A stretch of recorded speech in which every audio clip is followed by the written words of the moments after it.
Salut l'équipe. Savoir terminer une carrière est un art qui peut parfois finir en vomi. Non, je ne parle pas de la fin de carrière de Renault, mais bel et bien de celle de Tony Parker.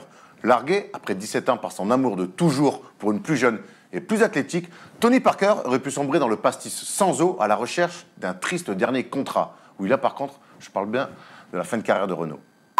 Mais le meilleur joueur français de tous les temps n'est pas du genre à se lamenter sur son sort et à regarder le passé avec nostalgie. Toujours vivant, toujours debout, ça marche quand même mieux avec Tony Parker. Le désormais backup de Kemba Walker remplit déjà son rôle chez les Hornets aussi bien que Renault remplit son verre à l'apéro. Pas du genre à laisse-béton ou à marche à l'ombre, notre Tipeee national s'est déjà imposé comme le leader vocal des Hornets en mettant des Mistral gagnants à la Philippe Etchebest à ses jeunes coéquipiers. Tipeee, c'est toujours la grande classe et je serai toujours Morgane de toi.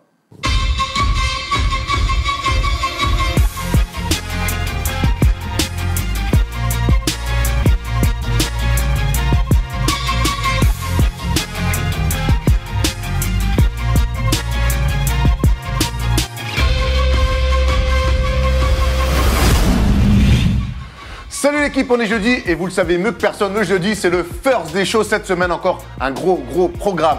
Dans les news, LeBron James qui rentre dans le top 5 des scoreurs de la ligue, les débuts de Jimmy Butler avec Philadelphie et puis surtout, ça sent boucan chez les Warriors. Qu'est-ce que tu as front dans les tribunes, t'es pas le match, je vais te niquer. Oh non, ça sera notre débat. Qu'est-ce qui se passe chez les Warriors entre cette embrouille entre Draymond Green et Kevin Durant? Assez surprenant et on va en débattre largement. Le match du dimanche et puis le quiz qui opposera Stephen à moi, je vais le botter, je vous l'annonce. Avec moi, comme toujours, l'homme qui prépare un livre de photos sur toutes les poivrières qu'il voit dans les restaurants. Explique-nous, Thomas, pourquoi tu prends autant de poivrières en photo dans les restaurants? C'est quelque chose d'unique, quelque chose, un théorème de Pythagore de la First Team. Un jour, quelqu'un a sorti le glou, et puis derrière, ça a fini en 3 poivres de Chine, comme ça, derrière l'oreille. On s'en régale. Évidemment, ça, le mérite, le copyright, on revient à notre ami. Fin gourmet, donc. Hein. Fin gourmet, oui, absolument. Et puis, c'est un mini comeback pour Brun après 2 semaines où tu nous as quittés. Comment va la Jeep Elite Brun? La Jeep Elite va bien, salut les guys. Oh, les Goldfinger. Parfait Thomas, avant qu'on rentre direct dans le vif du sujet, il y a une petite annonce à faire sur Sporus Travel. Vous le savez, on part à New York. Les gars, venez avec nous. Ouais, on va à New York, du coup, fin février, comme tu viens de dire. On va vous le répéter plusieurs fois jusqu'à ce qu'on soit 150 000 à partir. 2 matchs, on va voir les Nets face aux Hornets, donc Nicolas Batum, donc Tony Parker, donc Kemba Walker et ainsi de suite. Et au Madison Square Garden, les Knicks face aux Cavs. Qu'est-ce qu'il y a? Vas-y, cite-moi des joueurs de Knicks. Frank Kina, je crois, de ce gars qui ne connaît pas NBA. Frank Ntilikina. Ntilikina. Ouais, donc voilà, 2 beaux matchs, venez avec nous, on va aller sur le parquet. Sois honnête, un beau match et un match NBA. Et la ville de New York a découvert. Il y a un match au Madison Square Garden. Voilà. Rien que ça. Voilà. Sachant qu'une place dans ce stade, en général, c'est entre 200 et 500 trucs. Un peu moins cher. Je suis pas sûr quand même. Hein. Ouais. On a des amis qui y sont allés, ils ont payé 300 balles il n'y a pas longtemps chacun pour voir les Knicks. Donc, oui, mon ami. Oui, mon ami, tu sais pas quoi. Poivrière en sus. T'es pas Marcel Cerdan, là, hein, frérot. D'ailleurs, Marcel Cerdan, on va en reparler, mais sur la fin des news. Tout de suite, les news. 4 seconds, down to 3. Hart steps back, fires, that's the game. 44 points, une très belle victoire face au Portland Trail Blazers hier soir au Staples Center, mais l'essentiel est ailleurs. LeBron James, avec son carton d'hier soir, rentre dans le clan très fermé des meilleurs scoreurs de la Ligue. On va voir d'abord ses stats hier soir, 44 points, 10 rebonds, 9 passes, et il rentre, donc voilà, c'est marqué sur ce superbe tableau de Tom Serravino, dans le top 5 des scoreurs all-time. Donc messieurs, j'ai envie de faire un petit quiz. Est-ce que vous êtes capable de me donner les 5 dans l'ordre? Avant que Paul envoie le tableau. La question, vraiment? Oui, bah, pour rigoler comme ça. Karim Abdul-Jabbar. Hein? Karim, Karl, Kobe, Michael Jordan. Et LeBron. Très bien, on a un petit tableau en plus pour... J'espère que le coup c'est un peu plus difficile. Hein. Bah, c'est toi qui l'as préparé. On voit les marques. Donc Karim Abdul-Jabbar, 38 000 sera jamais rejoint. Détrompe-toi, mon grand. Tu penses? Ah bah par LeBron. Parce que c'est ça qui est intéressant. Bah, c'est ça. Moi, ma question d'après, un peu plus intéressante, c'était jusqu'où LeBron peut aller. On imagine qu'il peut grailler Michael, qu'il peut grailler Kobe. Est-ce qu'il peut aller grailler jusqu'à Karl Malone? Bah, moi j'ai fait les comptes. Hein. Michael Jordan graillé cette saison même, ou de la saison prochaine. Kobe graillé en 2020 à peu près. Et ensuite, pour arriver à Karl Malone et à Karim Abdul-Jabbar, il faut qu'il joue jusqu'à 40 piges et qu'il soit sur des... Ouais, mais bon, là, il s'est jamais blessé et tout, jusqu'à 40 piges et qu'il soit à plus de 20 points jusqu'au bout. C'est pas non plus impossible, quoi. Ah, ça me paraît un petit peu utopique, cette histoire-là. Le troisième, LeBron James, moi je le vois bien troisième, aller chercher Karl Malone, qui te dit qu'il aura encore envie de jouer à 40 ans, qui te dit qu'à 40 ans, il sera encore à 20 points de moyenne. Mais qui te dit qu'il aura plus envie de jouer non plus? Tu vois, dans les deux sens, ça marche. Moi, ce que je vois, c'est que LeBron, il a commencé super jeune, il s'est jamais pété, on touche du bois, que ça lui arrive jamais. C'est pas du bois, on va faire ça plutôt. Ce que je vois, c'est qu'il est régulier au possible. Ce que je vois, c'est que il n'aura jamais un match et que ses stats, même avec l'âge, continuent d'être très très très hautes à 27 points par match. Voilà, s'il y a bien un mec qui peut aller chercher ce genre de gars, ce genre de perf, c'est LeBron James. C'est quand même marrant pour un mec qu'on décrivait pas scoreur et altruiste de finalement se retrouver dans le top 5 comme ça. Bien sûr que c'est un énorme scoreur, oui. mais on se souvient au début, on se disait que c'était pas sa qualité première, on le comparait à Magic. Magic fait pas partie de non, ça. Je confirme. Tu vois Magic lui fait partie des all-time passeurs, non? Oui. Oui. Non, il a su prendre le rythme de la NBA, comprendre que finalement, avec ses capacités athlétiques, physiques et du travail, ça pouvait être un joueur dominant, il l'a compris, et dans les équipes où il est passé, ça a été vite l'option numéro 1. On l'a dit, LeBron, il va falloir que tu mettes des passes, c'est bien, mais il va falloir que tu mettes quelques spalding dans le ballon. Et depuis, dans le cercle. Quelques spalding dans le cercle, et depuis, c'est une machine. Il va continuer, mais... Pour toi, il peut troisième, et pour toi, Tom? Moi, je dis qu'il peut taper Karl Malone. Je le vois taper Karl Malone avec un véritable objectif, parce que là, je regarde encore une fois ses stats en carrière. Il n'a jamais été en dessous des 25 points de moyenne, sauf lors de sa saison rookie. Mon truc vient de cracher, je suis ravi. Mais en tout cas, je me dis que ce gars-là a en lui d'aller chercher, d'avoir cet objectif-là, d'aller chercher Karl Malone. S'il l'a en tête, il peut le faire. Est-ce que vous pensez que c'est un but pour LeBron James Oui. Ouais. Ben, en tout cas, peut-être qu'il n'y pense pas aujourd'hui.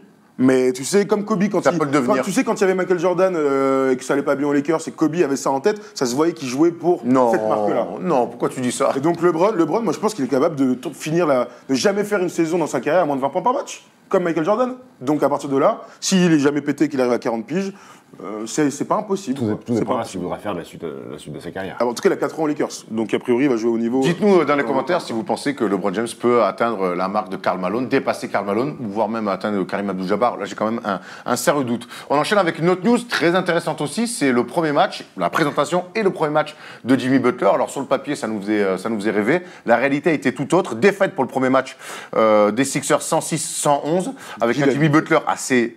pas discret, mais plutôt on a vu qu'il a eu envie de se mêler d'abord au collectif. 14 points pour lui. Il n'a pas forcé, Thomas, tu nous le disais en préparation d'émission. Et puis surtout, on a vu tout de suite Brett Brown adapter son 5 majeur. On part avec Ben Simmons. On remet Ben Simmons sur le poste de meneur. On met Wilson Chandler sur le poste 4. Et du coup, c'est Markel Fultz qui sort du banc. Alors, c'est une catastrophe ce match, parce qu'ils mènent de 16 points dans le dernier quart-temps et qu'ils se font battre par une équipe qui est supposée largement moins forte du Orlando Magic. Terence Ross a été très bon sur la fin du match et il met le gros tir pour la gagne.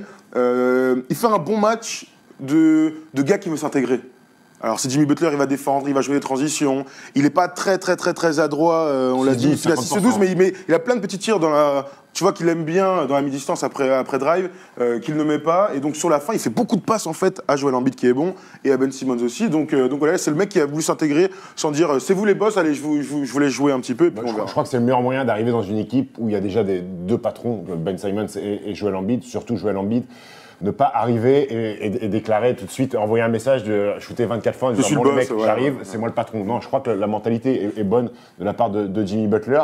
Et puis il faut aussi prendre le rythme, les infos de Brett Brown, les plays qui sont forcément différents de ça se voit qu'il les connaissait pas. Timberwolves. Forcément. Ah oui, il a dû s'entraîner une fois, il a dû lire 24 pages de plays, c'est compliqué quand sachant qu'il sait pas lire. Quand Ben Simmons il annonce tête de corner, alors le temps de réfléchir alors où je dois aller. Non, mais je trouve que c'est plutôt intelligent de sa part. Maintenant, c'est Markel Fultz qui en fait les complètement. JJ Redick qui est starter. Wilson Chandler, je suis content. Moi, j'ai beaucoup aimé ce joueur. Moi, j'ai toujours bien aimé. Ouais. Son plus grand regret, je pense, c'est quand ils ont tradé Melo contre Wilson Chandler et Gallinette.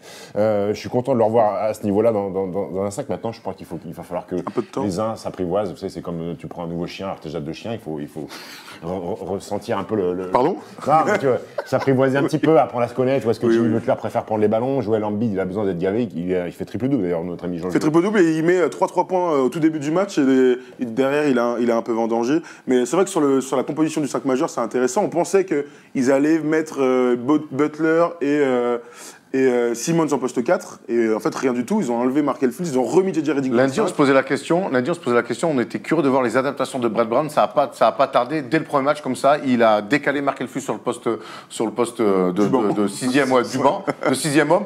Parce qu'on parlait souvent, on disait que Fultz et Ben Simmons en même temps sur le terrain, ça se marchait dessus. Steph, tu partages cet avis? Ça manquait de spacing. Parce que Fultz, pour l'instant, vous avez tous vu son tir, donc il est dans le dur, donc c'est quelqu'un qui cherche plus à prendre les intervalles. Que Ben Simmons, c'est surtout aussi un mec qui joue dans le petit périmètre, donc c'est compliqué. Fultz, s'il cherche Ben Simmons à l'extérieur, tu sais que tu vas pas prendre de tir à 3 points, pas de décalage. C'est pour ça que moi j'étais plutôt sceptique sur Fultz en 1 et Ben Simmons sur le poste d'ailier fort. Tu peux pas enlever le ballon de Ben Simmons. Tu l'as pris dans ton équipe, tu l'as formaté pour ça. C'est lui qui remonte le ballon, c'est lui qui est créateur de jeu. Et les associer ensemble, même sur la création de Ben Simmons, s'il ressort le ballon sur Markel Fultz, tu crées rien. Là, c'est Jimmy Butler qui va pouvoir mettre dedans à 3 points. Ou JJ Redick. Ou JJ Redick, ou même Joel Embiid, ou même Wilson Chandler qui est pas un tireur catastrophique. Qui est un bon shooter, qui est un bon tireur. Et puis Landry Shamet, et puis Muscala qui est bon, et puis notre gars. Voilà, maintenant l'impact de Jimmy Butler, hier, on l'a aussi vu. C'est un formidable défenseur, Jimmy Butler. Evan Fournier, 9 points, 4 sur 12. Donc, toi, t'as vu le match, moi, j'ai vu que des highlights. Je pense qu'il y a quand même un petit impact sur Evan Fournier. Quand on voit que Nikola Vucevic a mis 30, l'impact de... Il y a un impact, Terence Ross aussi dans la gueule de Butler aussi, sur la fin de match. Mais oui, ils l'ont pris pour ça, pour avoir encore un gars encore plus fort que Covington qui était très bon. Juste pour la petite histoire, c'est Landry Shamet qui avait le 23 et il a laissé son numéro à Butler. Il a pris le numéro 1. En échange d'une petite Rolex ou un petit... En général, il y a des petites compensations pour récupérer le maillot. Ou alors il touchera pas sa meuf, ça peut être aussi. Je te promets de pas toucher ta meuf. On enchaîne, messieurs. Shamet en milieu. On enchaîne avec une bonne nouvelle. C'est Caris LeVert et sa terrible blessure de dimanche soir dernier. On craignait le pire et finalement, malgré les images horribles, pas d'opération et c'est juste une dislocation de la cheville. Donc il pourrait même rejouer avant la fin de la saison. C'est incroyable. On a vu le communiqué des médecins de Brooklyn en disant qu'il pourra être rétabli sans aucune restriction d'activité sur le terrain avant la fin de saison. C'est une énorme nouvelle parce que quand on voit ce genre de choses sortir sur un brancard, en général, on se dit allez, on se voit 2019-2020. On a pensé clairement déjà à Gordon Hayward. Oui, bien sûr. Ou même à Paul George avec Team USA. C'est une bonne nouvelle. Alors, c'est forcément un coup d'arrêt parce qu'il était quand même. C'est très bon. Donc là, il va devoir réapprendre à courir, la rééducation, reprendre le rythme NBA. C'est un coup d'arrêt, mais c'est un moindre mal pour lui. On est très content qu'il n'ait pas besoin d'opération et de le revoir parce que j'aime bien ce gamin, j'aime bien ce garçon. C'est les bons joueurs de NBA, scoreurs. Et peut-être plus. Ouais, pas cher pour l'instant, c'est vrai. Pour l'instant, ouais. Mais en fait, c'est toujours pareil. Les images de blessures, elles choquent tout le monde. Tu fais, oh, t'es là, waouh! Quand tu vois les joueurs regarder, voir la cheville à l'angle droit, on l'a tous vécu sur les terrains. C'est dur de jouer. Katachi, il regarde là, dit oula. Et tout le monde est comme ça après. Ça, en général, quand t'as un pied derrière l'oreille, c'est ou tu fais de la GRS ou t'es mal en point. France a un incroyable talent. Oh non. Mais en tout cas, il va pouvoir reprendre. Je ne sais pas quand est-ce qu'il revient. Il n'y a pas eu encore de date. Ils ont dit qu'il pourrait rejouer dans la saison. On imagine mars-avril alors. Bah ouais, juste avant les playoffs, si Brooklyn est dans la course. Avant les vacances. Avant les vacances. On enchaîne avec donc Caris LeVert, l'avenir de la NBA. On enchaîne avec un qui pourrait être aussi faire partie de l'avenir de cette NBA. C'est le français. Sekou Doumbouya. On a eu envie d'en parler, Steph, parce que quand on regarde les mock drafts du moment, il est entre la 7e et la 8e place. Il était 3e il n'y a pas si longtemps. Et puis cette semaine, il est venu jouer au Palais des Sports Marcel Cerdan. C'est pour ça que j'ai dit qu'on allait reparler de la salle Marcel Cerdan. Et la salle était pleine. Il y avait plus de scouts NBA. Et d'ailleurs, il y a ce tweet très marrant de notre ami et collègue Yann Onona qui nous explique que tout le public, en fait, c'est des scouts NBA. Voilà, à vue de nez, il y a autant de scouts NBA pour voir Sekou Doumbouya au Palais des Sports de Levallois que de spectateurs dans la salle. Ouais, il y avait. Alors, les scouts, c'est une habitude maintenant pour le Limoujo. À Beaublanc, à chaque entraînement, c'est plein. Je connais bien le GM, il me dit je vais devoir embaucher une secrétaire parce que je prends 75 coups de téléphone par jour de foot NBA pour savoir combien de fois il va aux toilettes, qu'est-ce qu'il a mangé ce midi, comment il fait au développé couché, comment il marche, quelle voiture il a, est-ce qu'il passe bien la première, la deuxième. C'est automatique au State. Ouais. Donc, c'est un boulot à temps plein, mais la petite différence, c'est qu'il y avait un GM, le GM des Cavs. En général, les GM se déplacent. Kobe Altman. Pas souvent, ouais. Kobe Altman, là, il était là. Et il a vu un bon Sekou Doumbouya qui fait 9 points, 12 d'évaluation dans la défaite de Limoges. Et il a vu un mec plein d'activités, plein d'envie. On sait que le CSP Limoges est dans le dur. C'est lui qui a montré la voie. C'est lui qui s'est mis le cul par terre en défense. Beaucoup d'agressivité. En plus, il était en réussite sur le tir longue distance. On sait que ça fluctue pour lui. Il n'a pas encore une adresse. Il n'est pas encore régulier à ce niveau-là. C'est un phénomène athlétique. C'est pour ça que ça fait saliver tous les scouts. Maintenant, il doit progresser en termes de lecture de jeu parce qu'il faisait la différence en Pro B juste par ses qualités, par sa verticalité, par son physique. Quand vous jouez en Eurocup, hier, ils ont joué le Lokomotiv Kuban, qui est quasiment une équipe d'Euroleague. Il est un petit peu plus dans le dur, il fait -1 d'évaluation, donc tu peux pas faire la différence uniquement sur tes qualités. Il faut qu'il apprenne en lecture de jeu, pas rester parfois, il a tendance à rester dans le corner pour prendre des catch and shoot. Il progresse, c'est devenu un Kyle Manning. À la base, quand il arrive à Limoges, c'est pour jouer 5-6 minutes derrière William Howard, derrière Axel Bouteille, derrière Dwight Hardy. Là, il est quasiment devenu indispensable. Pour en avoir discuté avec le GM de Limoges, Olivier Bourgain, il disait il a quasiment mis William Howard et Axel Bouteille derrière lui par son impact, par son envie, par sa fraîcheur aussi. Lui, il n'est pas impacté. Il a 18 piges, il n'est pas impacté par ce qui se passe à Beaublanc. Lui, il a envie de montrer. Surtout, il a une belle éthique de travail. Il travaille dur. Il sait pourquoi il est là. Alors oui, son équipe est dans le dur, mais lui, il voit un peu plus loin. Il voit NBA. J'espère qu'il va continuer à progresser parce que c'est bien ce qu'il fait. Il joue 16 minutes en Eurocup, 15 minutes en JP Elite pour un gamin de 18 ans. Alors, on l'a jamais dit, mais du coup, son profil, c'est un joueur de 2m06, tu l'as dit, en avance sur tout le monde d'un point de vue physique. À Poitiers, en Pro B, Kenny en parlait, il disait qu'ils ont jamais vu un mec de 15 piges. Kenny Grant qui a joué avec Kenny Grant, oui, absolument. Un athlète qui mettait des dunks en Pro B, alors que la 15 piges et des dunks de NBA, hein, évidemment. Donc un profil athlétique de ouf. Mais ce qu'on aime dans son évolution, c'est qu'on a l'impression qu'il travaille énormément sur son shoot extérieur, c'est normal, mais aussi sur sa lecture de jeu. Sur son handling, sur son ball handling et sur sa lecture de jeu. Il a fait les camps de Trévise ou autre comme ça. Il est parti aux États-Unis aussi à un moment donné. Ils ont été surpris par le fait que putain, il aime faire des passes, il aime faire jouer les autres. Et ça, c'est un truc qu'on construit surtout en Europe. À l'image de LeBron, je vais très très loin, mais voilà, des athlètes énormes, musculeux, mais qui ont envie de faire jouer les autres. Souvent, au début de saison, avec Limoges, il drivait comme ça, et hop, il prenait des murs parce qu'il n'avait pas la tête levée, parce qu'en Pro B, l'aide, parfois, elle n'est pas là, donc tu finis. Là, il prenait des trucs, ballon perdu. Là, on le voit prendre 2 dribbles, et avoir la tête en l'air, voir, il y a un mec qui est ouvert, il y a la défense qui arrive, il lâche les ballons, donc il est en progrès, c'est ça qui est intéressant, on va suivre ça avec intérêt. Ouais, on se fera des points. Poste 3-4, hein. Ouais, poste 3-4, ouais. Tu penses, il va s'en passer de quoi? 4 moderne, un 4 moderne. 4 moderne, même si à 2m5, poste 3 en NBA, c'est pas scandaleux, il y en a d'autres. Il y en a plein d'autres. Il est capable de mettre le ballon par terre, il est capable de. Et ce qui est bien, c'est qu'il peut défendre sur 1, 2, 3, 4. On le voit faire des contres en deuxième rideau, il est arrivé, il lâche rien. On va voir son évolution, ce que veut faire les franchises NBA avec lui. Moi, j'aime bien les 3 grands qui peuvent jouer de haut panier aussi, avec pas mal d'alternance. Moi, ça me plaît bien, donc à voir. Bon, on va suivre ça pendant toute l'année. Voilà, on a fait le tour des news. On va enchaîner avec, vous en avez l'habitude, le match du dimanche. They do have a timeout. Decide not to use it. Curry, way downtown. Bang! Bang! Dimanche, les Grizzlies se déplacent chez les Minnesota Timberwolves, orphelins ou pas d'ailleurs de Jimmy Butler, et ça peut donner ça. Here come the Wolves. Let's play some defense, move.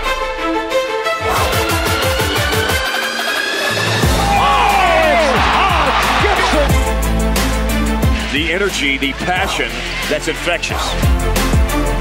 Mark, yes sir! Rose launches and hits. Jaren, what a move!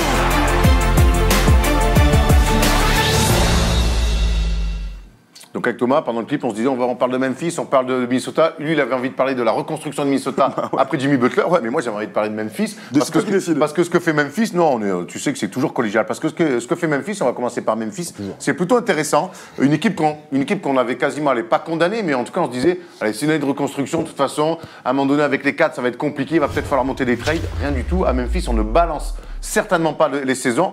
La preuve en est encore. 8 victoires pour 5 défaites. Une attaque un peu moyenne, ils sont quand même 24e au rating, par contre en défense, 4e, très très fort nos amis des Memphis. On disait qu'ils n'avaient pas de coach, Steph, que Marc Gasol était vieillissant, que Mike Conley a peut-être fait le tour à Memphis, rien du tout. Nos amis sont encore là, plus pour la gratter que jamais. Ouais, la Gasolina qui reprend du poil de la bête. Sur les 4 derniers matchs, c'est plus de 22 points en moyenne. Les Grizzlies qui viennent de battre les Bucks dans la nuit de mercredi. Grosse victoire. Avec un Marc Gasol hors norme, 29 points, 5 rebonds, 6 tirs à 3 points. Je crois que c'est record en carrière. Il commence très fort, il en met 3 d'entrée. Donc Marc Gasol reprend du poil de la bête. Finalement, il se dit, elle n'est pas si mal que ça. Cette franchise, Mike Conley joue des matchs, c'est déjà la bonne nouvelle. Et en plus, il est très bon. Hier, il met 26, donc 29 et 26 pour l'axe meneur pivot. Moi, j'ai toujours bien Mike Conley, il est très fort cette semaine. Continue parce qu'on a ses stats en tableau. Moi, j'aime beaucoup cette équipe de Memphis et j'aime bien cette mentalité, la mentalité de la franchise.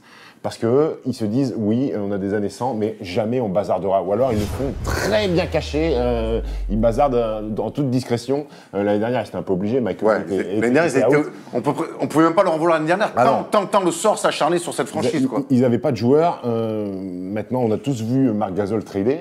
Si ça continue comme ça, pourquoi pas moi, je les vois continuer ensemble. Hein. Nous, surtout, ce qui nous avait embêté l'année dernière, Tom, et promis après on va sur Minnesota, c'était quand ils ont dû faire un choix entre Marc Gasol et David Fisdale. On s'est tous dit que ce choix d'aller sur Marc Gasol, c'était pas un choix d'avenir. Eh ben, force est de constater qu'on s'est planté, et c'est aujourd'hui avec Bickerstaff. JB. Mec, il est là, on se disait c'est pas un coach, il a pas les épaules, on se souvenait de son passage notamment à Houston. Ben là, il y a 11 joueurs qui jouent plus de 10 minutes. Je compte même pas Chandler Parsons qui a joué que 3 matchs, mais à 15 minutes de moyenne. Et on a l'impression, surtout, encore une fois, plus que jamais, à Memphis, c'est une œuvre collective. Il y a même Watanabe. Ouais, Watanabe. Minutes. Mais le truc, c'est que l'année dernière, j'étais beaucoup blessé et on avait du mal sur les 3 dernières années à voir quel était le projet de la franchise. Mais c'est une franchise qui, et on l'a dit dans les previews, on le dira à chaque fois, qui a une structure, un système au-delà de la franchise, tu vois, mais sur le terrain.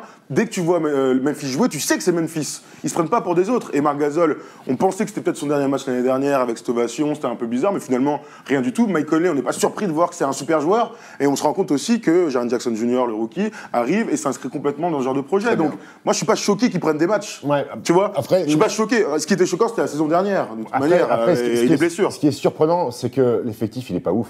Le 5 majeur est correct avec Al Anderson et Jaren Jackson. Et Gareth Temple qui est très bon encore. Il y a deux anciens qui font du bon taf. Il y a Shel Whitman qui est un ancien, un vieux de la vieille. Voilà, après, et puis il y a Gareth Temple, c'est ni plus ni. Il arrive de Sacramento, mais le mec il fait un taf. Il taffe sérieusement. Sur le banc, il n'y a pas grand monde. Tu dis, il y a Shevin Mack, il y a Selden, il y a Marshall Brooks qui jouait encore à Milan il y a quelques années. C'est Marshall Brooks?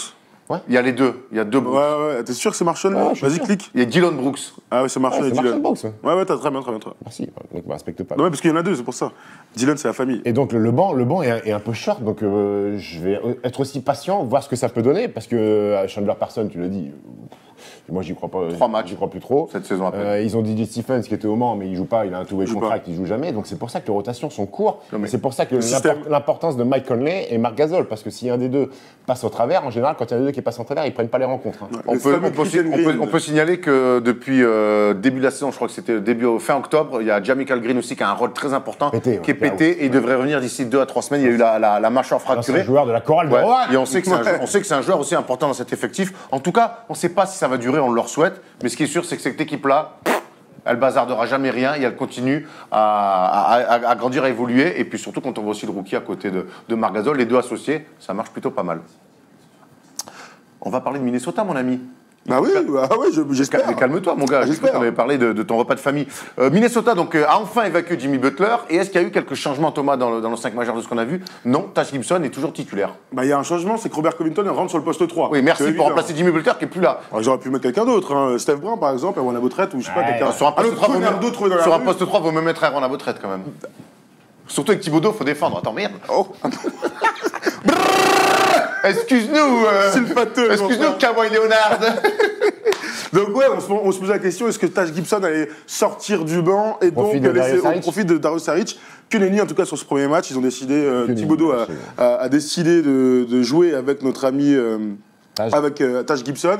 Ça donne des matchs quand même marrants puisqu'en fin de match, tu as cette action formidable avec notre ami Karl Anthony Towns, pas réputé pour être un gros défenseur, qui met un énorme compte sur Anthony Davis. Derrière, petite passe D pour Andrew Wiggins, qui va mettre un dunk, mais un dunk karatéka, mon gars, il met un coup de pied, mais en même temps une dunk end-one pour lui.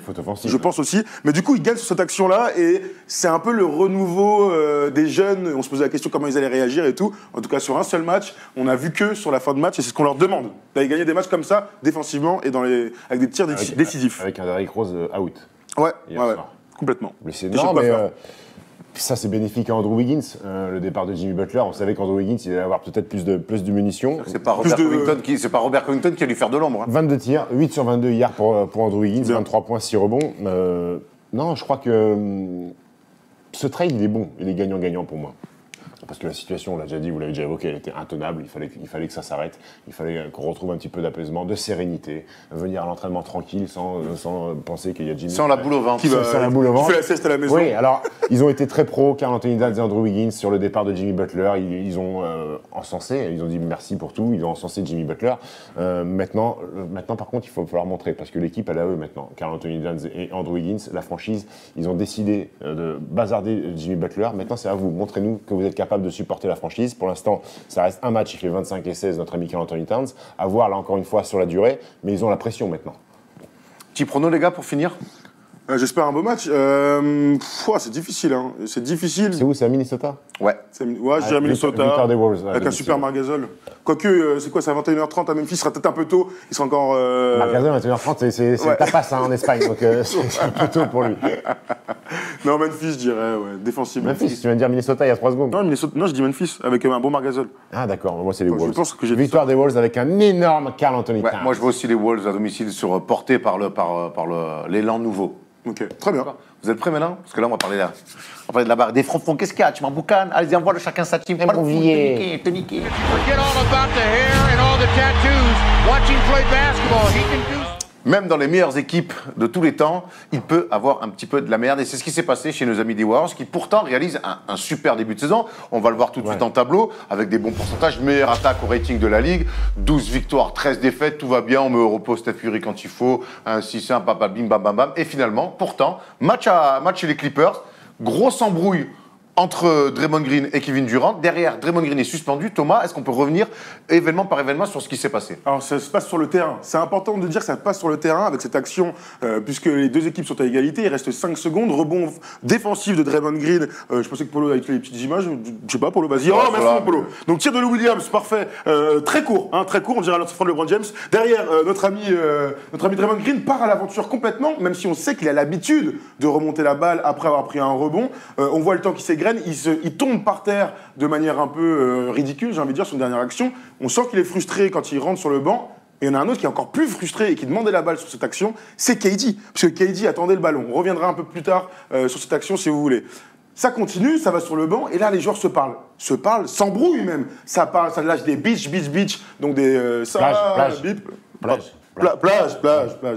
Plage, exactement, plage. Donc, on voit Draymond Green qui insulte, qui se fait un peu. J'aime bien l'attitude de Demarcus Cousins. Voilà, Demarcus Cousins fait un gros, vas-y, calme-toi, ils vont s'asseoir sur le banc. Et alors là, ça enchaîne. Ça s'embrouille. KD, elle seum, dit c'est pour ça que je vais me barrer. This is why I'm out. Ça, c'est fou, on va revenir sur tout ça. Voilà, on reviendra sur tout ça. Là, on fait le déroulé. Derrière, ça se passe dans les vestiaires après le match. Ça finit en embrouille incroyable. Il paraît que c'est la plus grosse embrouille qu'ont connu les Warriors depuis l'arrivée de KD. Après, ça va très loin, 2 grandes bouches. Adrian Wojnarowski, donc le plus grand insider de tous les temps du monde, a dit l'altercation entre Durant et Green s'est poursuivie dans les vestiaires. Les joueurs ont vivement reproché à Green sa prise de décision à la fin. La scène a été décrite comme la plus intense de l'ère Warriors. Derrière, embrouille encore une fois, et le front office et Bob Myers, le GM des Warriors, décident de suspendre un match Draymond Green et de lui enlever de l'argent, $120 000. Donc voilà, on va revenir sur toute cette information, sur toute cette bagarre-là. Aujourd'hui, il paraît qu'ils ne se sont toujours pas parlé. En tout cas, c'était ça hier soir. Là, sur la dernière conférence de presse de Kevin Durant, on lui a demandé s'il avait reparlé à Draymond Green. Il a dit non, pas. Est-ce que vous comptez le faire? Il fait oui, la saison va être longue. Steph, comment une équipe double championne en titre comme ça, qui réussit un très bon début de saison, certes, le choix de Draymond Green n'est pas bon, mais le match n'est pas perdu, surtout qu'il venait de faire un run incroyable avec Klay Thompson pour recoller. Il y a prolongation. Et comment on peut expliquer qu'une équipe avec autant de vécu collectif, ça puisse exploser comme ça? Bataille d'ego. Kevin Durant, qui pense être le go-to-guy de cette équipe, surtout avec l'absence de Steph Curry, a mal pris le fait que Draymond Green, après le rebond, lui lâche pas la gaufre en disant vas-y, fais la décision. Et je crois que sur le temps mort, avec l'adrénaline, Kevin Durant, la frustration, le fait que Draymond Green ait perdu le ballon, il a la rage de ne pas avoir eu le tir de la gagne, a mal parlé. Je pense que Kevin Durant a mal parlé à Draymond Green. Ça peut arriver, tu penses pas ça? Ça peut arriver. Ouais, ça peut arriver. D'accord. Kevin Durant a fait des reproches à Draymond Green, mais pas avec les bons mots. Le problème, c'est que c'est Draymond Green. Justement, c'est comment Draymond Green, qui est quand même au cœur de ce collectif-là, qui est celui justement qui fait tout le temps le sale taf, qui va défendre, prendre le bon. Passer aussi pour faire briller Durant notamment. Comment on peut expliquer que sur une mauvaise lecture, un mauvais choix? Mais en plus, c'est quelque chose qui arrive, ça, mec. Tu perds un ballon, tu perds un ballon. Et c'est là où moi, j'ai peut-être une autre version, c'est qu'il y a peut-être le match à chaud. Mais moi, vu leur vécu collectif, mais je crois qu'en fait, c'est sous-jacent de quelque chose, Thomas. On n'y est pas encore, je pense. Est-ce qu'on peut juste rester sur cette action-là, vraiment, sur le basket? D'abord, on est tous d'accord pour dire que c'est un mauvais choix de Draymond Green. Oui, parce que KD est là. L'un des rares. Mais des mauvais choix comme ça, il y en a dans une saison, il y en a plein. Oui, bien sûr. Il y en a plein. Draymond Green, c'est pas un manchot. Il est capable de mettre le ballon au sol. Il a voulu peut-être surtout que Klay Thompson est très fort pour après ressortir. Ouais. Et là, il s'en met les pinceaux. Il y a un défenseur qui touche la balle, là, il tombe par terre. Ballon perdu. Mais c'est prolongation, c'est pas match perdu, les mecs. Donc restez dans votre match. Ça n'a pas été le cas. Kevin Durant, je crois, ça a souvent été mon cas aussi dans ma carrière. Il n'a pas choisi le bon moment, peut-être, pour dire les choses à Draymond Green. Alors que le match n'est pas fini, le match est encore. Moi, il arrive ça entre Wiggins et entre Butler et Karl Anthony Towns, époque Minnesota. Je fais OK, je comprends. L'équipe, elle a 2 doigts d'exploser. Je comprends qu'il y a. Moi, c'est chez les Warriors que ça me surprend quand ils sont premiers de la ligue, ça déroule, ils sont champions en titre, ils savent très bien que cette année, ils ont très peu de concurrence et qu'ils ils ont une voie royale pour faire un flip it. Comment ça peut autant exploser? Alors, il y a une théorie, et je pense qu'on est tous d'accord là-dessus. Les victoires cachent toujours toutes les embrouilles d'un groupe. Ça, voilà, quand tu gagnes, on est tous potes. C'est normal, encore heureux. Quand tu commences à avoir des défaites, alors il n'y a pas une série de défaites, il n'y a rien de grave, mais il y a eu un moment de grosse frustration, un moment hyper, avec beaucoup d'émotions, eh bien, il y a les réelles inimitiés qui sortent. Et Draymond Green est un personnage très important des Warriors. Là, on voit la petite déclat de Kevin Durant. Ça fait bizarre qu'il ne soit pas là, mais c'est comme ça, des trucs merdiques qui arrivent parfois en NBA. Et j'essaie de passer à autre chose. Je vais garder ce qu'il a dit pour moi. Mais là, on se rend compte à quel point KD est une valeur ajoutée à un groupe très fort. On sait que Draymond Green estime que c'est Curry, la star, et l'ADN de l'équipe. Parce qu'ils ont débuté ensemble. Ils ont gagné sans Kevin Durant. Ouais. Il y a tout ça qui rentre en ligne de compte. Donc là, on sent l'inimitié. Ils sont pas potes, quoi. Mais c'est pas grave. On s'en fout qu'ils soient pas potes. Mais ce qui compte, c'est de s'entendre, d'avoir un projet commun. Après, et là, ils sont pas potes. Phénomène. Ils sont pas potes. Je pense que, de mémoire, Draymond Green a aussi œuvré à l'arrivée de Kevin Durant. Parce qu'il savait que ça allait le rendre plus fort. Avec les Warriors. Moi, je suis pas persuadé qu'ils soient pas potes. Par contre, je crois qu'il y a une situation qui est notamment les fins de contrat. Et on va d'abord prendre. Après, donc, avant de parler de ça, on va voir aussi comment on va aller sur la gestion du front office des Warriors, qui a été très bon. Il y a eu Bob Myers qui s'est exprimé, et puis il y a eu aussi Steve Kerr. Draymond est comme il est, une force de la nature, vous le savez tous. C'est une énorme raison pour laquelle on a gagné autant. Et Draymond va continuer de jouer son jeu, et je ne veux pas qu'il fasse autrement. Steph, justement, toi qui étais comme moi un caractériel, où des fois ça mettait les soufflantes, entre avoir le caractère et avoir l'attitude positive et justement faire du mal à son équipe, la limite, elle est parfois très fine. Ouais, et je crois que Draymond Green, là, il a fait du mal à son équipe et surtout au club des Warriors, parce qu'eux, ils ont vraiment envie de garder Kevin Durant, et les mots qu'a prononcé Draymond Green, ça peut peut-être mettre en péril le futur de la franchise des Warriors avec le départ de Kevin Durant, et c'est pour ça, je pense, pour moi, qu'il a été suspendu, parce que des mots, une embrouille avec un coéquipier, ça engendre pas une suspension. Je pense qu'il a dit des choses qui peut avoir un impact sur le futur des Warriors, et c'est pour ça que Bob Myers a sanctionné Draymond Green. Et Bob Myers, en conférence de presse, ça parlait d'organisation. Il disait pas, il a fait du mal à l'équipe, il a fait du mal à l'ensemble des Warriors. C'est ce que tu dis. Moi, j'ai quand même l'impression, vraiment, que les Warriors ont choisi leur camp, parce que sûrement que Draymond Green est allé trop loin, c'est ce que tout le monde dit, il est allé trop loin dans le vestiaire, je sais pas, il a peut-être voulu faire un tête-tête, alors que KD n'était pas du tout dans ce mood-là. Il est allé trop loin, donc il a été suspendu, tout le monde le comprend autour, mais ils ont choisi KD en disant, regardez, Draymond Green était peut-être un gars très important, mais il y a peut-être une préférence. On sait pas ce qu'il a dit. Moi, je ne suis pas sûr de ça, Thomas. C'est le fond et la forme. Moi, tu as été bien placé pour en parler. Tu es bien placé pour en parler. Dans des entraînements et tout. Souvent, moi, j'avais raison sur le fond. Genre, mais sur la forme, quand c'est catastrophique, tu pas parce que tu as raison que tu peux tout dire. Et moi, je pense qu'il a été sanctionné sur la forme et pas sur le fond, Draymond Green. Et quand je vois il a dû utiliser des termes très graves. On est sur la forme. Toi et moi, on a été capable de sortir. Donc, on est sur la forme. On est sur la forme. Et moi, quand je vois KD en conférence de presse, le match d'après, où on lui pose des questions, il est encore marqué par les mots qu'a dû employer Draymond Green. Et c'est en ça, pour moi, il a été sanctionné, pas sur le fond, sur la forme. Donc du coup, alors, la forme, on comprend que c'est cette action, c'est la frustration, c'est de... pas que. Attends, ça c'est la forme. D'accord, ils sont embrouillés. Le fond, c'est quoi? Le fond, il est simple aujourd'hui, c'est que KD est en fin de contrat en 2019, il a une player option, donc il reproche à KD Il reproche à KD de ne pas dire ouvertement ce qu'il veut faire. Qu'il reste ou qu'il parte, A priori, tout le monde veut qu'il reste, hein, c'est bien normal. Mais Draymond Green, Klay Thompson, Steph Curry a signé, mais ils veulent rester toute leur life aux Warriors. En fait, mais KD, ils non, reprochent ça à KD. Ils disent que nous, moi, Draymond Green, avec Klay Thompson, on en a dit qu'on voulait rester jusqu'au bout, même quitte à faire des efforts financiers, tandis que toi, tu joues ta carte perso, tu penses uniquement à ton futur. Pour l'instant, t'es pas dans le moule esprit des Warriors. Et ça, c'est Draymond Green très tôt dans la saison. Parce que c'est pas arrivé que contre le match des Clippers. Ça, c'est Draymond Green depuis le début de la saison qui a mis ça sur la table avec les joueurs et qui a dit tonton, quelle est ta position? Et là-dessus, il est toujours flou. Et je crois que quelque part, ça, c'est quelque chose qui est en train un peu de pourrir. Justement, d'où la question. Est-ce que finalement, cette embrouille, on sait que Steph Curry n'était pas là, est-ce qu'on doit s'inquiéter? Est-ce que ça peut pourrir la saison des Warriors? Moi, je pense pas. Je pense pas parce que j'aime bien parler d'un truc simple. Dans le basket de très haut niveau, dans le basket, dans le sport en général, c'est le projet commun. C'est-à-dire que tu peux avoir des mecs qui viennent de nulle part, de je sais pas quoi, s'ils sont dans ce truc de on va le faire ensemble. Et le meilleur exemple, je pense que c'est la Dream Team, c'est-à-dire qu'il n'y a jamais eu un mec qui a dit vas-y, je vais tirer la couverture vers moi, on va se régaler tous ensemble et on va exploser tout le monde pour montrer qu'on est les meilleurs du monde. Ben, les Warriors, depuis des années, avec l'arrivée de KD, c'était bien la preuve qu'un projet commun pouvait rassembler des échos très forts. Parce qu'il y en a quand même pas mal. Donc j'ai l'impression qu'ils sont tellement forts, ils ont tellement ça en tête, qu'ils vont pouvoir mettre leurs égos de côté, faire cette campagne de play-off pour aller gagner ce tripit et gagner un 4e titre en 5 ans et marquer l'histoire de la NBA. Et ensuite, KD décidera de partir parce que je pense vraiment qu'il va partir. Dites-nous bien dans les commentaires, vous, comment vous analysez cette situation et si vous êtes inquiet pour ou ravi, hein, si vous êtes un anti-Warriors, et Dieu sait qu'il y en a. Est-ce que vous pensez que les Warriors peuvent exploser suite à cette affaire? Steph, toi, ton avis là-dessus? J'ai tendance à être d'accord avec Tom. Moi, je pense que ça va se régler en tête-à-tête. Mais sur un ring? Non, dans une vraie discussion profonde qui peut durer du temps. Draymond Green, oui, c'est une grande bouche. Je pense que c'est un mec qui est fondamentalement gentil de nature, intelligent. Je pense que c'est un garçon intelligent aussi et qui va être capable de discuter avec Kevin Durant et lui redire, mais plus calmement, à froid, le fond de sa pensée. Et Kevin Durant pourra dire à Draymond Green aussi le fond de sa pensée. Il faut que ça se règle en parlant, de toute façon, en discutant, à froid, à tête reposée. Il va y avoir des excuses peut-être de Draymond Green sur des mots forts, des mots catastrophiques qui sont sortis de sa bouche. Et Kevin Durant va peut-être aussi s'excuser de sa réaction après ce ballon perdu.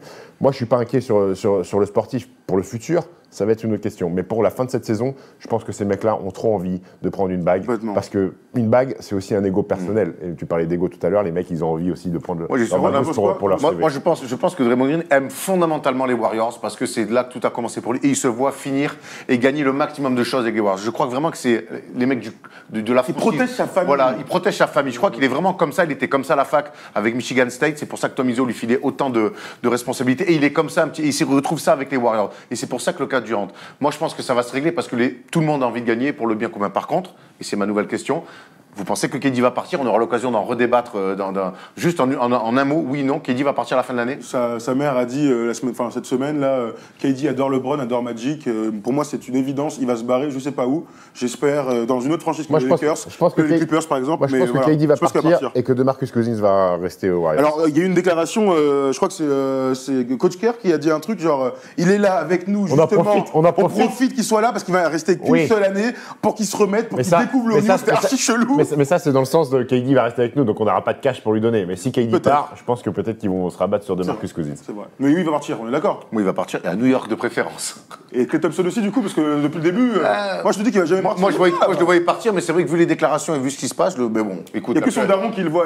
La Free Agency et son daron qu'il a éduqué à la dure, pas sûr qu'il suive les conseils de papa. Bon, c'était très intéressant en tout cas, messieurs, là-dessus. On espère que tout va s'arranger entre Draymond Green et Kevin Durant et qu'ils pourront continuer à botter tout le monde en NBA. T'es prêt? C'est ta séquence, hein? I'm ready, my friend. Brown on the show.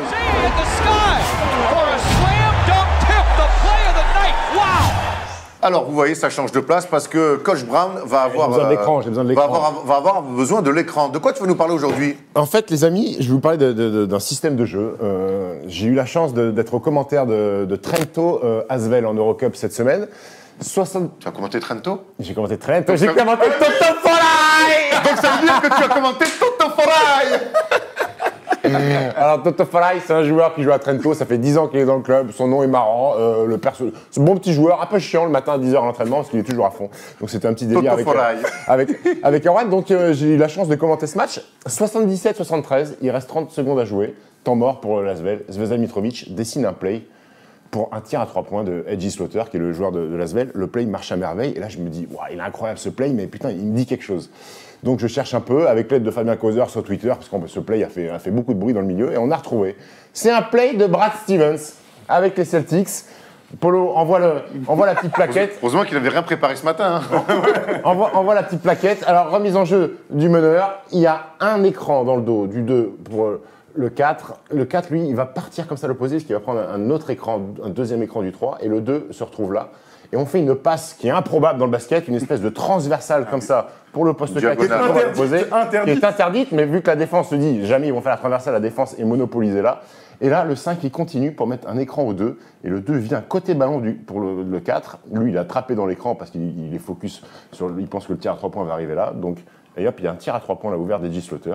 Et Brad Stevens le fait à merveille, Polo, fait péter les exemples de Brad Stevens, qui a été pompé par toute l'Europe entière. Par Brad Stevens, c'est aussi un peu par coach Popovic, hein, qui fait ce genre de truc. Là, c'est Avery Bradley, la longue passe. Hop, 3 points. Jaren Sullinger. Filoche. Ah oui, Jaren Sullinger. Là, pareil, regardez. La passe là. L'écran, on l'a vu, de Jake Crowder, toujours pour ce même Bradley. Là, c'est la même. La passe. Tac, l'écran. Hop, l'écran de Jericho. Là, bien défendu. Donc, on remet un pic. Le tir est un peu plus compliqué. C'est un échec. Et là, c'est à sa fac. époque Butler. Hop, le pic. Tir ouvert. Bon, là, il a raté, mais c'est bien suivi au Robroff. Donc, le play fonctionne à merveille. Polo, il me rejoue l'action 10 fois. Il faut savoir que Zeljko Obradovic, qui est le plus grand coach en Europe, qui a gagné 9 Euroleague, l'a repris aussi ce play de Brad Stevens. Donc bravo à Brad Stevens, une influence. On va l'envoyer à Jojor, à Malakoff. Bah ça sera pas du luxe. Oui. Pour les fins de match serrés, quand il y en a. Mais il faut un mec qui mette dans 3 points aussi. Bah, il va rentrer lui-même alors. Alors, il va se faire ses systèmes pour lui-même. C'est clair. Gros shooter. Nombreux Mika qui nous regarde, hein, évidemment. Très intéressant tout ça. Voilà. Mais malheureusement, Lasvel a perdu quand même en Italie. Toto Farai, il a été comment? Énorme match de Toto Farai. 21 d'évaluation pour Toto Farai. Toto Farai, putain. Voilà. Et c'est un truc, c'est des systèmes qu'on voit de plus en plus sur la NBA. Pour moi, vraiment, c'est Popovic qui a mis ce genre de truc en place avec des espèces de transversales sur les lignes de fond folles, ou un peu planquées avec des mecs qui arrivent pour des super shooters. Et on en voit de plus en plus. On imagine que Brett Brown, avec des mecs comme JJ Redick, va mettre ça en place parce que voilà, les feintes comme ça où les défenseurs s'endorment, c'est ce qu'on préfère sur les fins de match. Les écrans plus encore que les. Tu sais, que les parce que tu focalises la défense d'un côté, alors qu'en fait, le jeu, il part à l'opposé, donc la défense est perturbée, elle est en retard. Et puis... T'as déjà vu un coach qui t'a mis ça en place? Ouais, mais j'ai pas mis dedans. Bah, qui? Un espèce de système, un écran 5-4, une remontée comme ça, écran, le 5 qui descend au milieu, remontée du 4, si le mec il oublie de changer, hop, t'arrives en tête de raquette, t'envoies un tir. C'était pas le dernier que t'as eu à Cholet, non, c'est sûr. Non, c'est sûr, non, c'était pas le coach que j'ai eu à Cholet. C'était des coachs un peu plus supérieurs.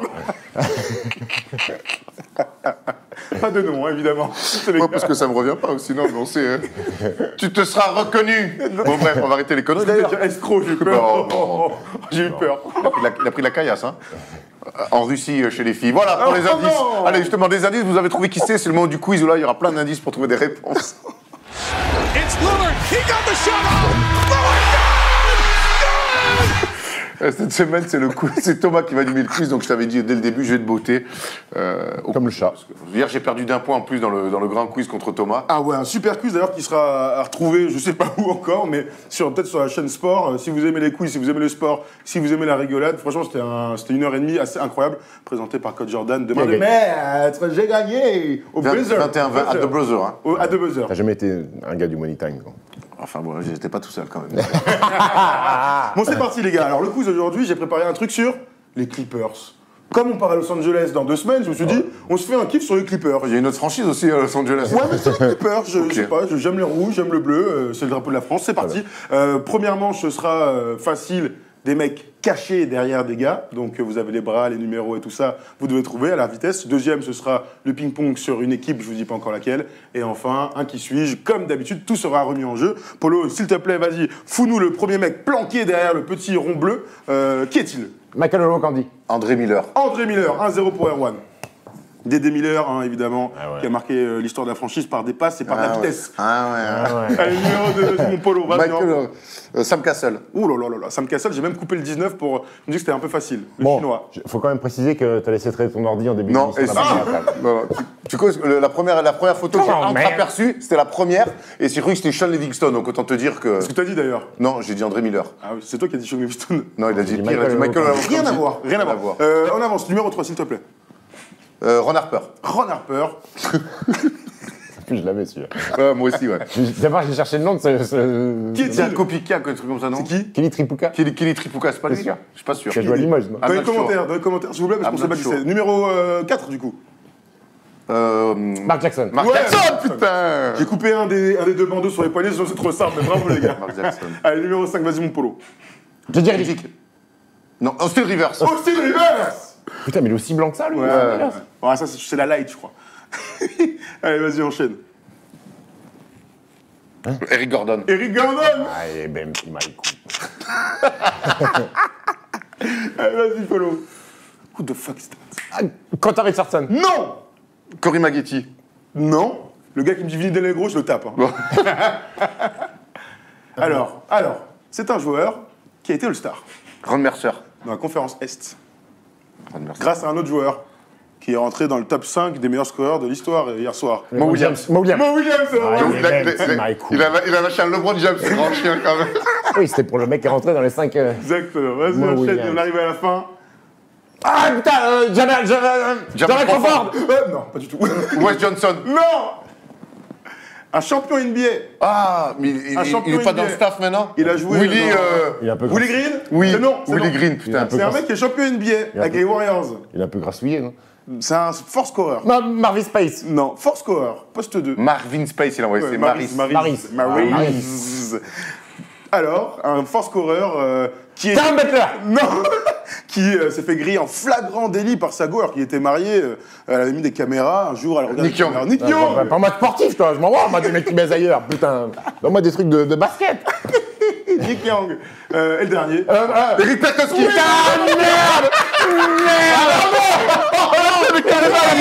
Caméra 8 000 €. C'était le dernier polo, je crois. Hein.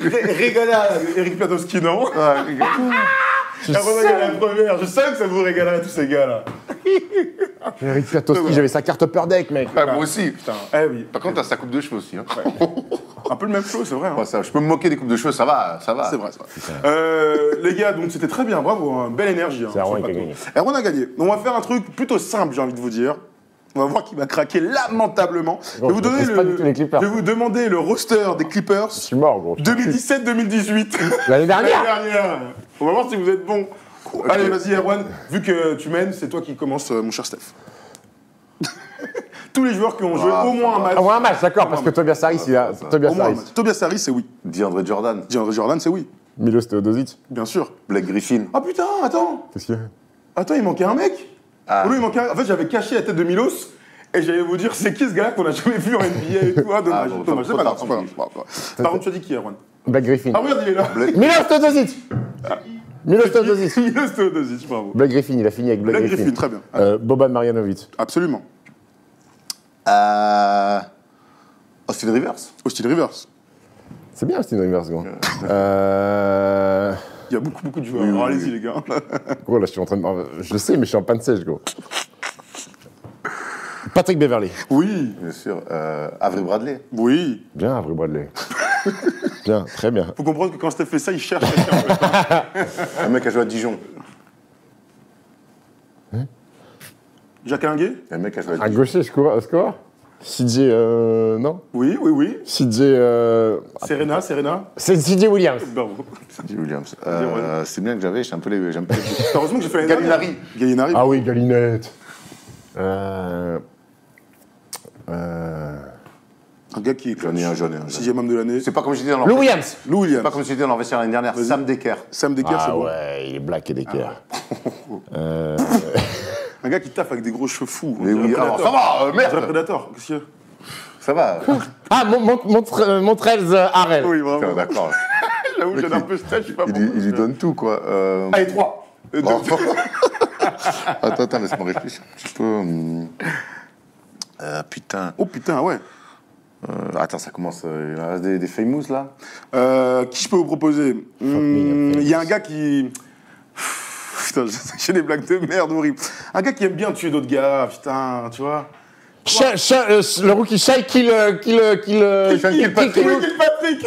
Sean Shai Kilpatrick. Ah non, moi j'avais Shai Gelouch Alexander, non? Ah, mais il est Non, rookie, mais je suis non, con. Ah, mais il est rookie chez Romain, un abruti. Élimination pour cher Steph. Putain. Ça fait donc un partout, hein, puisque Erwan gagne la Il y deuxième avait qui manche. d'autre? Il y avait qui d'autre? Et il y avait, je pense qu'on a fait bien le tour. Il y avait Tyron Wallace, ça, Willie Reed. Ah, Willie Reed. Willie Reed, Bryce Johnson, Wesley Johnson. Ah, Bryce Johnson, c'est le master après, level. on a à peu près dit tout le monde. Ouais. Ok. Tout est remis évidemment sur cette C'est un dernière. cliché de mec des Clippers. Ah oui. Ah, je ne sais pas. Écoute, qui suis-je j'imagine. Je Pourquoi suis tu dis né que je sais Il a pas. dit c'est une spéciale Clippers au début. Ah, enfin, le oui, il m'insinue que tu Genre, on va connais. tricher. à mon son. Je suis né le 26 février 1977. J'arrive sur mes 42 piges en 2019. 42 ans. Je suis né à Patterson, à Patrick. Ruben, hein, dans Patrick. le New Jersey. Patrick Patrick, ouais, ou Ruben. Patterson. Je passe par la faculté de Villanova. Ouais. Villanova, drafté en 7e position de la draft 97. Good player. Good player. Je commence, après avoir été drafté par nos amis du New Jersey, je commence ma carrière NBA Kerry Kittles. avec Philadelphie en 97-98. 11 points. Aaron 37 McKee. points. Mais je ne joue pas longtemps, puisque la saison d'après. Bon, c'était dis-moi le non, lockout. c'est pas ça quand même. Non, j'avance. Je suis transféré à Milwaukee. Les Milwaukee Bucks avec qui je joue 1, 2, 3, 4, 5 saisons jusqu'à mes 25 ans, où je réalise ma meilleure saison en carrière, 14,7 points. Non, c'est pas ma meilleure saison. Puisqu'ensuite, je suis transféré à New York, chers amis, pendant 2 ans. Puis ensuite, à Chicago.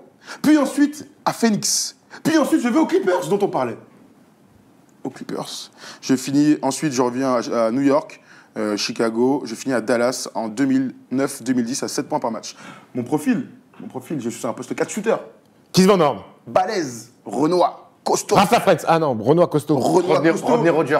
Un gars droitier, un gars qui m'a fait mal, moi, vraiment, lors de sa seule saison avec Phoenix en 2008-2009 de mémoire, puisqu'il avait mis un énorme tir face à Kobe dans une finale. Peja Stojakovic. Poste 4 shooter, Renoir, costaud. Villanova. En 2005-2006, il a Phoenix, il met un énorme tir tête de raquette face à une bonne équipe de Kobe qui menait 3-1 lors de cette série. Oh, ça me dit rien. Ça Il joue vous avec dit rien Boris. Pardon? Il joue avec Boris. Il a joué avec Boris.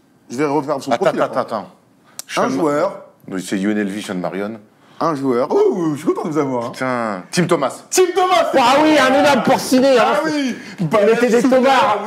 Il mettait des tomards et après il était plus de tomards, gros. Son passage aux Clippers, c'est quand même pas le. mais il est c'est régulier. vrai que Philadelphie, où il mettait ça, des dunks comme ça. Exactement. Tim Thomas. après- Tim Thomas. Tim Thomas. Vrai gars. hein. Ouais, vrai gars, bravo. Vrai gars. Le jeu qu'il met contre les Lakers, j'ai encore un En fait, je l'ai pas à New York, je l'ai vite Mais il fait tellement de franchise qu'en fait, Ouais, tu sais ouais, pas, je Tim dis n'importe Thomas. quoi. En plus, il s'appelle Thomas, gros. Il a la même courbe physique que Exactement, c'est ce qu'on le est vrai déjà- Thomas. On aime les. Le Les, coup de. les poivrières. Très bien, bravo. Bon, bah, je suis content. Bon, bah, je t'avais dit que je t'avais botté. Hein, écoute, Ah oui, putain, tu as bien botté. Et 1, et 2, et 3-0. Steve Laurent Brown. Blanc. Ah, il faut bien faire plaisir à Marseillais de temps en temps, parce qu'ils sont sébrés de C'est victoire. c'est le seul moment où je peux prendre 3 points. Donc, autant le faire. Merci, les mecs, c'était cool. Bravo, Erwan. Ah, bravo les gars. Quelle bonne émission. Le fair play avant tout. Ouais, dites-nous hein, si vous Eric avez aimé Platos. l'émission et mettez des petits likes. Hein, quand même. Eric Platowski, hein, quand même. Eric Platowski. Très putain. content de l'avoir sorti de nulle part, lui. Bravo. Oh la vache. Merci à vous deux, c'était génial, comme d'habitude. génial. Merci, les à amis. vous de nous suivre. Merci, comme tout le temps.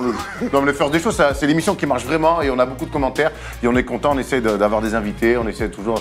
Et on travaille aussi sur l'émission du mardi pour que vous puissiez nous appeler, qu'on puisse débattre en live parce que c'est bien les commentaires. C'est quand même mieux de pouvoir parler avec vous, NBA.